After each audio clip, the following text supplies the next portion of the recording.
എത്ര രൂപയാണ് പറ്റിച്ചിരിക്കുന്നത് ദിവ്യ?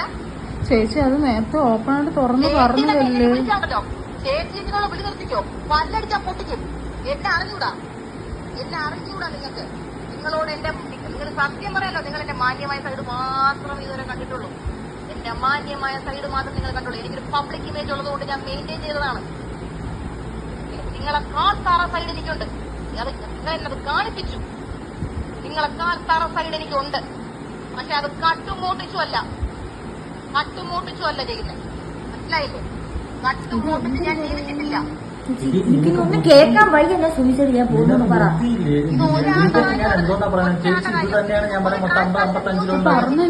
ചെയ്യാന്ന് പറയാം. പിന്നെ നിങ്ങൾ പറയുന്നത് മൊത്തം അല്ല ഒരു പേയ്മെന്റ് 55 രൂപ പറയുന്നു.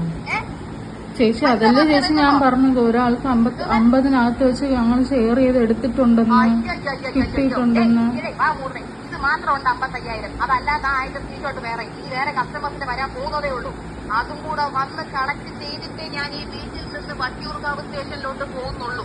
അതിന് മുന്നേ നിങ്ങൾ ചാവയോ നിങ്ങളുടെ മുമ്പയോ നിങ്ങൾ എന്താന്ന് വെച്ചാൽ എനിക്കറിയണ്ട. നിങ്ങളുടെ 3 പേരുടെ ജീവനോട് നിങ്ങൾ ഉണ്ടെങ്കിൽ കൊലയ്ക്കാൻ ഞാൻ റെഡിയാണ്.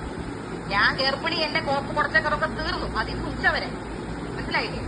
ഇന്ന് ഉച്ചവരെ ഉള്ളൂ എനിക്കത്. എനിക്ക് എന്ത് ചെയ്യാൻ പറ്റുന്നുള്ളത് ഞാൻ കാണിച്ചു തരും. നിങ്ങൾ എന്നെ പറ്റിച്ചില്ലേ? അണ്ടർഗ്രൗണ്ട് കൂടെ നിങ്ങൾ എന്നെ പറ്റിച്ചില്ലേ?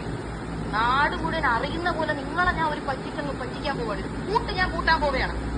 മനസ്സിലായില്ലേ? മൊത്തം കുടുംബം ഇറങ്ങിയിരുന്നോ? മണ്ണെണ്ണ എടുത്ത് ഒഴിച്ചോണ്ടിരുന്നോ? മനസ്സിലായില്ലേ? വളരെ മോശപ്പെട്ട ഒരാളുമായിട്ടാണ് നിങ്ങൾ ഇറങ്ങി തിരിഞ്ഞിരുന്നത് കളിക്കാൻ. വളരെ മോശപ്പെട്ട ആളായിട്ട് നിങ്ങൾ ഇറങ്ങി. മനസ്സിലായില്ലേ? ഒരു പെണ്ണാണ് ഞാനൊന്നും പറഞ്ഞിട്ട് നിങ്ങൾ എന്നെ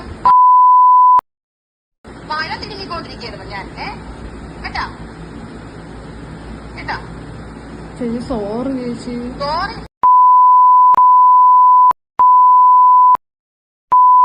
മനസ്സിലായില്ലേ? സോറി ആർക്ക് സോറി? ആർക്ക് സോറി പറയണം? ആർക്ക് വേണ്ട സോറി? അതല്ലോ എഴുതി വെച്ചോ.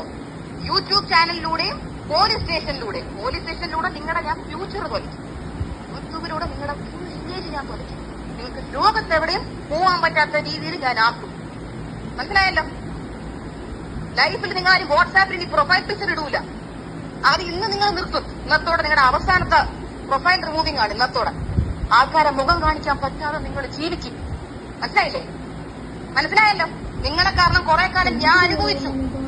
അതൊക്കെ നിങ്ങളുടെ മുമ്പിൽ ഞാൻ കെഞ്ചി ഞാൻ പറഞ്ഞു. ഞാൻ അത്ര അനുഭവിച്ചുകൊണ്ടിരിക്കുകയാണ്. നിങ്ങൾ ഇങ്ങനെ മിസ്റ്റേക്സ് കാണിക്കല്ലേ, പ്ലീസ് എന്ന് ഞാൻ പറഞ്ഞു. നിങ്ങളോട് കോമഡി പറഞ്ഞു നോക്കി. നിങ്ങൾ അനിയത്തിമാരെ പോലെ കണ്ടു നോക്കി. ഞാൻ നിങ്ങളോട് ഞാൻ അങ്ങോട്ട് സോറി പറഞ്ഞു നോക്കി. ഇതൊക്കെ ഞാൻ ചെയ്തിട്ട് എന്നോട് നിങ്ങൾ ചെയ്ത് എന്താണ്? നിങ്ങൾ എന്താ എന്നോട് ചെയ്ത്?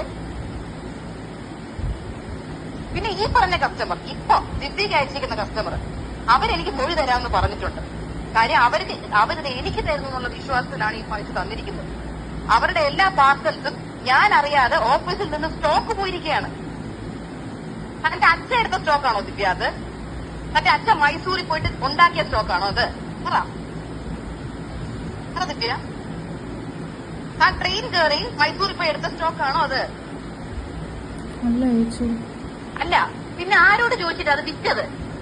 അത് ആരോട് ചോദിച്ചിട്ട് ദിവ്യ വിറ്റു? 55,000 രൂപയുടെ സ്റ്റോക്ക് ആരോട് ചോദിച്ചിട്ട് ആ കസ്റ്റമറിന് വിറ്റു? എന്നോട് ചോദിച്ചോ? അശ്വിനോട് ചോദിച്ചോ? ആരോട് ചോദിച്ചു? പറ. ഇത്രയും നേരം അശ്വിൻ സത്യം പറ എന്ന് മാന്യമായിട്ടാണോ നിന്നോട് ചോദിച്ചുകൊണ്ടിരുന്നേ?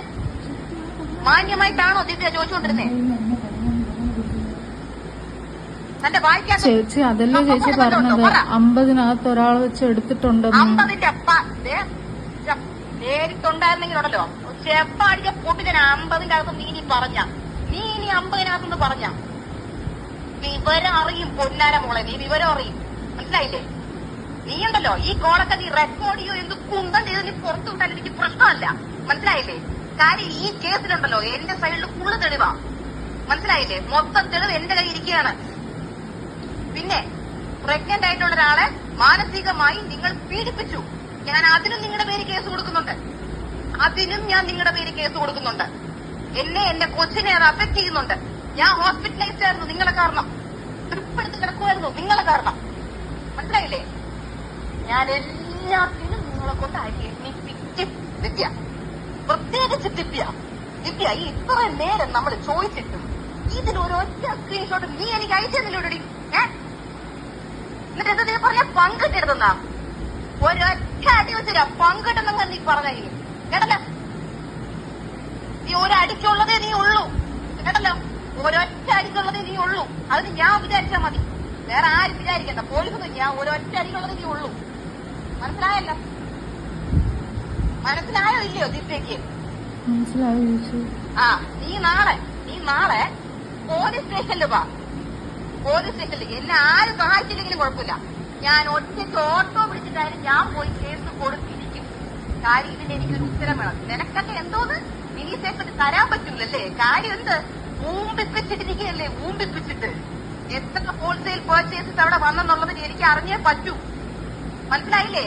ഡെയിലി നീയൊക്കെ പറയില്ലേ സോൾഡ് ഔട്ട് ആയി ചേച്ചി, സോൾഡ് ഔട്ട് ആയി ചേച്ചി. കണ്ടവരുടെ പാർസൽ അയച്ചു വിട്ടിട്ടാണ് സോൾഡ് ഔട്ട് ആവുന്നേ. മനസ്സിലായില്ലേ? ആണോ അല്ലയോ ദിവ്യ? ആണോ അല്ലയോ? വാ തുറക്ക, വാ തുറക്ക. കാല് പിടിക്കാൻ ഞങ്ങക്ക് വേറെ കാല് എന്റെ കാലങ്ങൾ തൊട്ടോടെ പെണ്ണെ കൈ അരിഞ്ഞ് ഞാൻ പട്ടിക്കിട്ട് കൊടുക്കും. എന്റെ കാലത്തിന്റെ അടുത്ത് വരെ നിനക്കൊന്നും പറ്റില്ല. നാറിയ കേസുകൾ കാല